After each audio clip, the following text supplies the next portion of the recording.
Loose hair! Let us converse.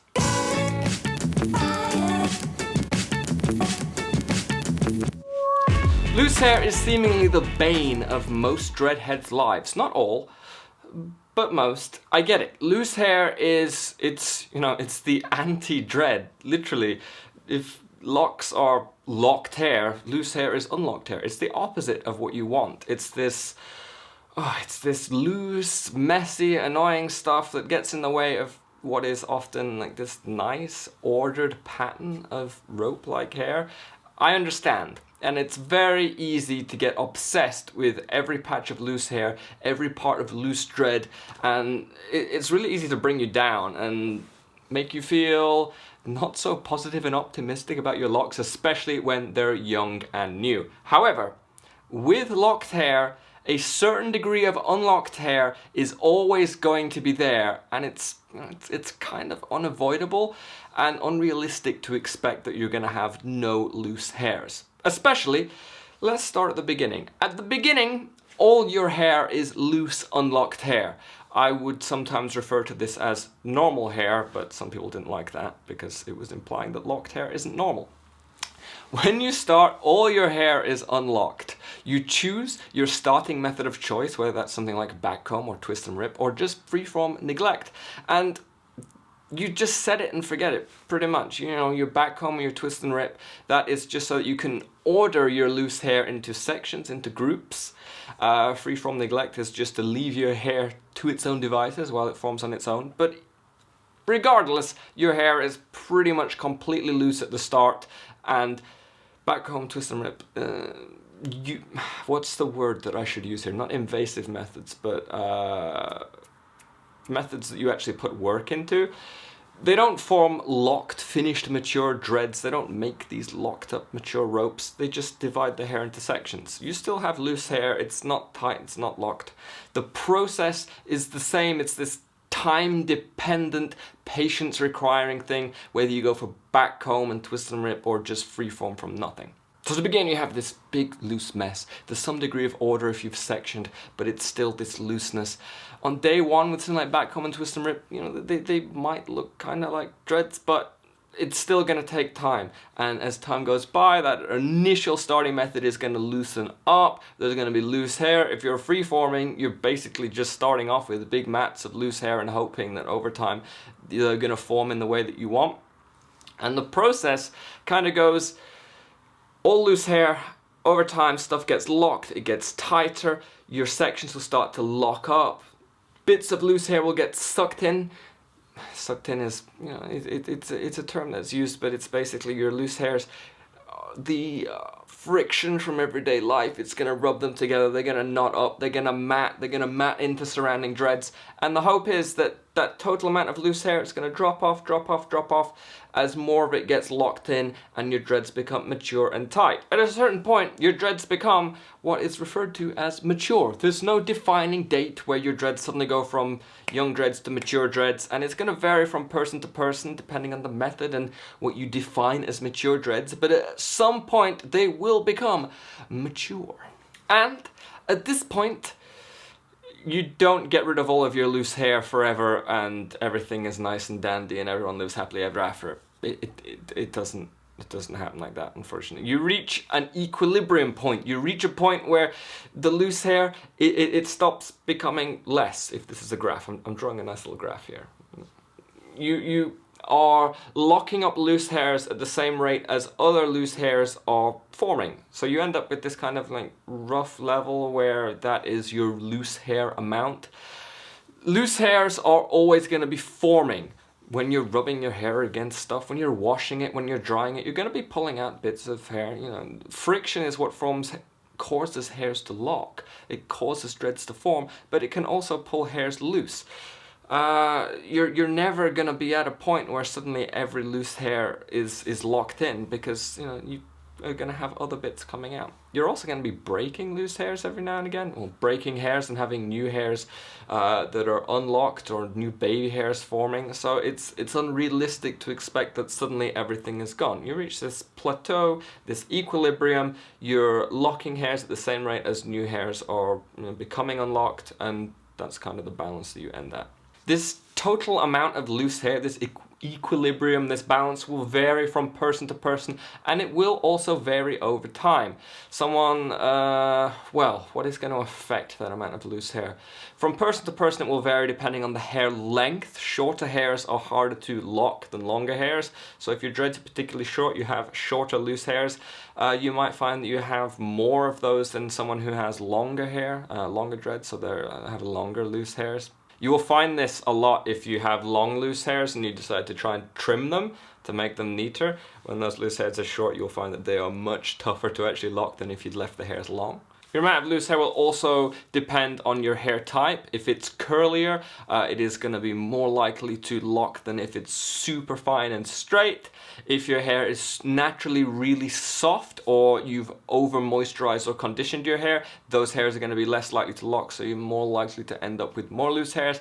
And seasonally, things can change. If you have a really dry, cold winter, your hair will get dry and it will be more likely to knot. If you have a hot, humid summer, you can get this frizz that is less likely to form into new dreads. So that equilibrium point will change depending on, if your loose hair is a little bit longer, maybe it will go down. If you're having a particularly dry winter, maybe it will go down. If suddenly your loose hair is shorter and it's hot and humid, maybe that amount of loose hair will go up. It varies over time. I think what is important here is that dreadlocks aren't something that are ever totally finished. It's a constant process. You might reach maturity, but they're not done. Your hair is still growing, loose hairs are still getting locked in, new loose hairs are forming. It's continuous. It's never finished.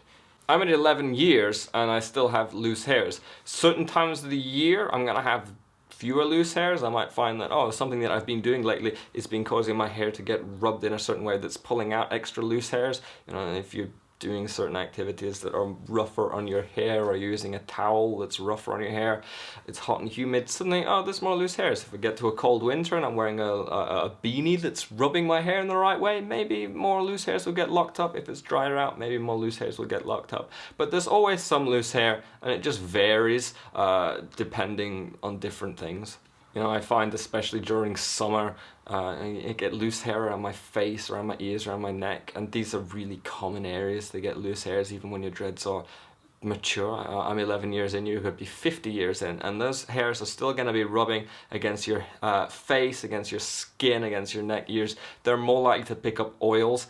Oilier hair is less likely to knot than cleaner hair, which is why, there's the myth that you shouldn't wash dreadlocks, or dreadlocks can't be washed, or you form dreadlocks from unwashed hair. When in reality, hairs that are clean and less oily, they lock better. So, just an aside to that myth. What can you do? Well, when it comes to loose hair, some people just don't really care. Hey, I rhymed.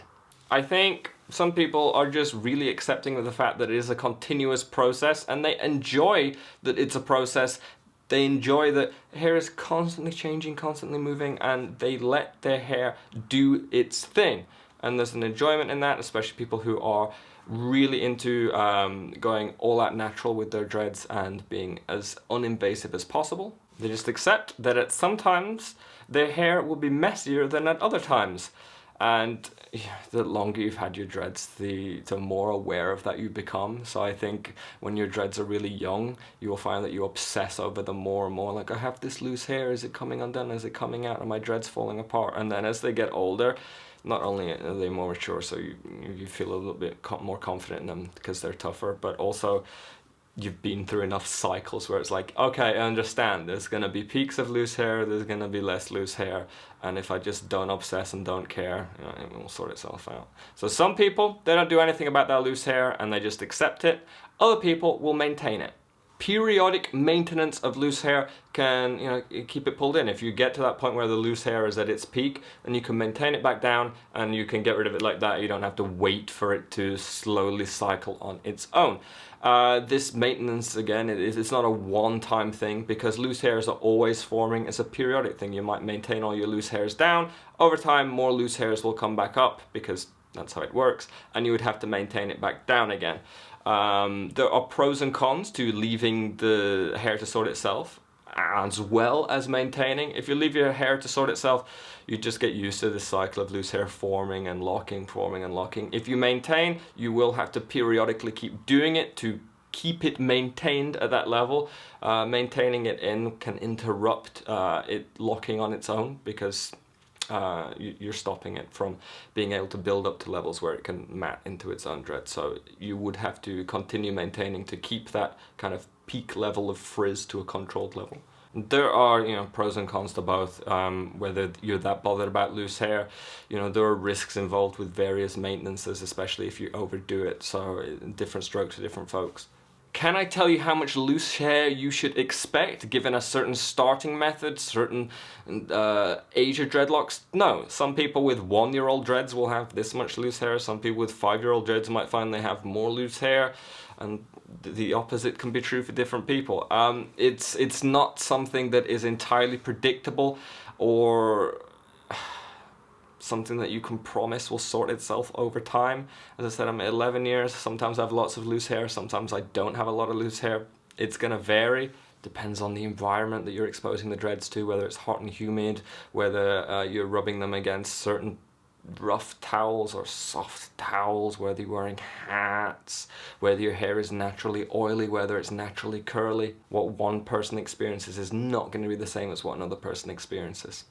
Can I tell you whether you should maintain them, and if so, how often you should maintain them and what method you should use? Again, no, it's really down to personal preference. Some people are just going to be completely against any form of maintenance because it goes against how they perceive their dreadlocks and what they want to do with their hair. For some people, maintenance is going to be an important part of how they see their hair and what they want their hair to be. And depending on what you want is going to determine how you're going to look after and maintain your dreads if you're going to do that. What I can say that everyone is going to experience some degree of loose hair. Everyone.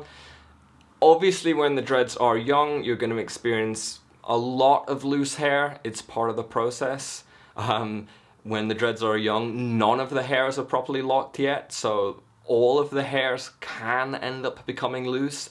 As things go on, you're going to get some hairs that are totally locked in. This hair is not going to be loose hair, and some hair that is just cycling, and it's just what you have to be used to. I wouldn't recommend that anyone get overly obsessed with it, because when you obsess, you're going to bring yourself down, especially if you're trying to if you have this idealized view of how your dreadlocks should look by a certain time period. You can obsess over, oh, this person's dreads looked this way by this age, or in this picture the dreadlocks look great, mine don't look that way. What you have to remember is everyone's dreadlocks are different. Some days people's dreads are going to look nice, some days they're going to look really messy. It depends. Don't stress, don't panic. Be aware that it's a constant process, and try and find a balance of loose hair comfort that works for you, whether you're maintaining or not maintaining, and be aware that environmental factors, seasonal factors, what you're shampooing your dreadlocks with, what you're drying them with, can all affect quite how that loose hair is forming and locking. That was loose hair. Yes, I hope that explained it for some people that are potentially in a situation where they're having loose hair and they're stressing about it and they don't quite understand, and they're like, should I deal with this? Should I stress with this? Hopefully I've kind of put it into some sort of perspective for you. If you have any questions, comments, or concerns, do leave me a comment below, and I will either get back to you in the comments, or it will be covered in a future video. If you enjoyed this video, do consider leaving a like. If you'd like to see more, you can subscribe, and if you would like to join the group, the conversation, head on over to facebook.com/groups/LazyDreads. I think we're 7,000 strong in there now, so if you're looking for people to chat to, help advice from people in a potentially similar situation to yourself, check out that group. I'd like to thank you guys for watching. Hope to see you again next time. Farewell!